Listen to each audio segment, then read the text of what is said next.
Hello, السلام علیکم dear آل welfare world friends. میرا نام دانش ہے اور میں اپنے پیج پہ پہلے بھی کئی بار جو ہے ایجوکیشن پوائنٹ آف ویو سے اور ریسرچ پوائنٹ آف ویو سے اور نالج پوائنٹ آف ویو سے آپ لوگوں سے مخاطب رہا ہوں.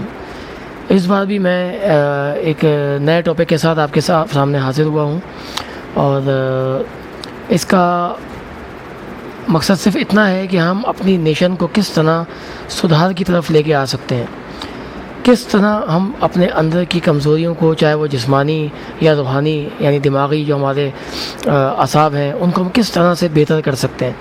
تو اس حوالے سے یہ ساری چیزیں ہماری جنریشن کے لیے ہوتی ہیں اور ہم اپنے جب جنریشن کے لیے کام کرتے ہیں تو اس کا فائدہ دوسرے ملکوں میں بھی سننے والوں کو ہوتا ہے. تو بیسکلی انگلش میں تو بہت کچھ موجود ہے یوٹیوب پہ، لیکن میں چاہتا ہوں کہ ہم اپنی نیشن کے لیے ایک ایسی آسان لینگویج کے اندر بات کریں کہ جس میں سب لوگوں کو فزیبل جو ہے نا لگے اور سب کے لیے جو ہے آسانی ہو.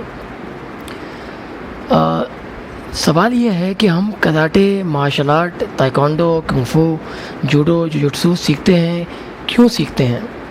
یہ سوال ہمیں خود سے کرنا چاہیے.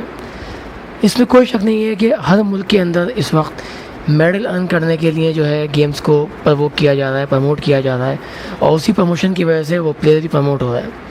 سوال یہ ہوتا ہے کہ ہم کیا یہ اپنی ذاتی احساسات کے لیے، اپنی ذاتی فائدے کے لیے کر رہے ہیں، قوم کے لیے کر رہے ہیں، یا ہم اپنے اندر کے انسان کو بہتر کرنے کے لیے کر رہے ہیں؟ جہاں بات پیس آف پیپر کی آ جاتی ہے، پیس آف میڈل کی آ جاتی ہے، پیس آف اسٹیل ٹرافی کی آ جاتی ہے، پلاسٹک کی آ جاتی ہے، تو وہاں پہ ہماری سول ڈیولپمنٹ ذرا پیچھے ہو جاتی ہے اور ہم پہلے اسی کو سوچتے ہیں کہ ہمیں میڈل ارن کرنا ہے، ہمیں سرٹیفکیٹ ارن کرنا ہے، ہمیں فیم ارن کرنا ہے. اس میں کوئی شک نہیں ہے کہ اگر ہم فیم ارن کریں گے، لیکن یاد رکھیے گا دنیا میں ہر فیم کو ایک دن موت آئی ہے. جب انسان مر جاتا ہے تو کچھ عرصے کے بعد ایک نیا چیمپئن کے اوپر کھڑا ہوتا ہے اور پچھلے چیمپئن کو بھلا دیا جاتا ہے. اپنی کسی بہتر پرفارمنس کی وجہ سے اس کو یاد کر لیا جاتا ہے، لیکن اس کو بھلانا ہی ہوتا ہے.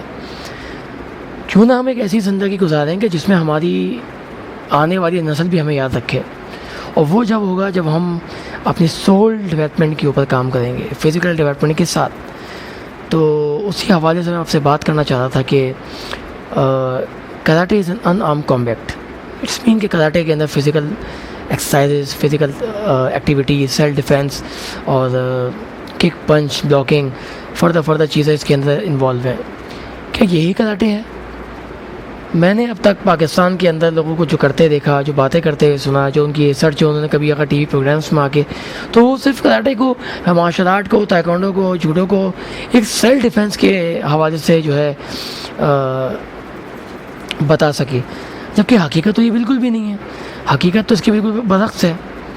کراٹے، مارشل آرٹ، چاہے جو بھی اسٹائل ہو، وہ سول ڈیولپمنٹ اور باڈی، مائنڈ، سول جو کنٹرول ہے اس کی کوآرڈینیشن کو ایک کرنے کے لیے کرایا جاتا ہے. اس کے اندر ہر ملک کے اندر، بالخصوص اگر ہم مارشل آرٹ کی بات کریں، چائنیز کنفو، جاپنیز، کورین، تو وہ موسٹلی بدھسٹ ہوتے ہیں، بدھا کو ماننے والے. کچھ لوگ دوسرے مذاہب کے لوگ بھی ہوتے ہیں. اس طرح سے مسلمان بھی اس فیلڈ کے اندر بہت آگے ہیں. تو جو سول ڈیولپمنٹ کی ہیلپ فل ایک ایکٹیویٹی ہے وہ ہے میڈیٹیشن. میڈیٹیشن کے اندر آپ نے دیکھا ہوگا کہ جو منکس ہیں، چائنیز منک ہیں، وہ بہت زیادہ اس کے اندر انوالو ہیں، اس کے اندر بہت زیادہ ان کی پریکٹس ہے. اسی طرح مسلمانوں اور ہندوؤں کے اندر بھی ایسا ہے.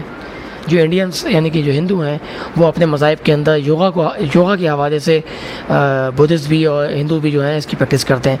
سیم اسی طرح مسلمانوں کے اندر بھی سول ڈیولپمنٹ کے اندر جو ایکسرسائز ہے وہ میڈیٹیشن کے ذریعے کی جاتی ہے. اس کو ہم صوفیزم بھی کہتے ہیں، اس میں مراقبہ ہم اردو میں کہتے ہیں. اور کہیں پہ ذکر ہے خدا کا تو ذکر الہی مسلمان کرتے ہیں.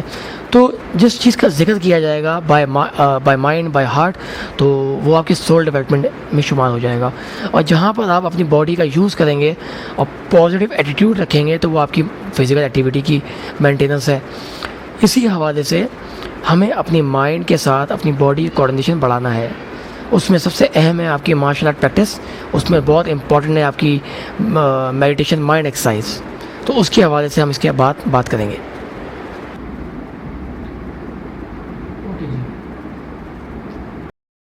تو ہم بات کر رہے تھے سول ڈیولپمنٹ کی. سول ڈیولپمنٹ آپ کیسے بہتر کر سکتے ہیں؟ ہر مذاہب کے اندر مراقبے کا اور ایک میڈیٹیشن کا ایک طریقہ ہے، اس طرح مسلمانوں کے اندر بھی ایک طریقہ ہے. جو ہندوازم کا جو طریقہ ہے وہ ذرا ڈفرینٹ ہے اور جو بدھسٹ کا طریقہ ہے وہ ذرا ڈفرینٹ ہے. مسلمانوں کے اندر آپ دیکھتے ہیں کہ آپ کا مراقبہ ہے، صوفیزم ہے جسے ہم صوفیزم بھی کہتے ہیں. تو بہت کوآرڈینیشن ہے آپس میں مائنڈ باڈی کی اور اس کی سول کی. اس کے لیے آپ نے مراقبہ کرنا ہے. مراقبے کے لیے آپ کے پاس جو ہے وہ ڈفرینٹ ایکسرسائزز ہیں. جو مسلمانوں کا طریقہ ہے وہ تھوڑا سا ڈفرینٹ ہے، اور ہمیں اس بات کا خیال بھی رکھنا ہے کہ وہ ہم کسی ایسے مذاہب سے نہ ملا دیں جو کہ ہمارے مذہب میں الاؤ نہیں ہے، اور اسی طرح سے دوسرے مذاہب کے لوگوں کے پاس جو الاؤ ہے وہ ہمارے مذہب میں بھی جو ہے الاؤ نہیں ہے. ڈفرینٹ ایک کانسیپٹ ہے. تو اس ڈیولپمنٹ کے لیے آپ کے پاس ڈفرینٹ ایکسرسائز تو موجود ہیں، لیکن آپ اپنے معیار کو بہتر کریں، یہ بہت امپورٹنٹ ہے. سول ڈیولپمنٹ اگر ہمارے پاس آ جائے گی، ہمارے پاس باڈی کی جو ڈیولپمنٹ ہے وہ ہو جائے گی. سمپلی ہمارے اندر جو فائدہ ہوگا وہ ہماری روح، ہماری باڈی کو ہوگا، اور ہم اپنے معاشرے کے اندر بہتر طریقے سے اس چیز کو پھیلا سکیں گے. ایک اچھی نیشن کو ہم تیار کر سکیں گے، اور نہ کہ ہم تیار کر سکیں گے بلکہ اپنی نیشن میں اچھے طریقے سے جی کر ایک مثال بن سکیں گے.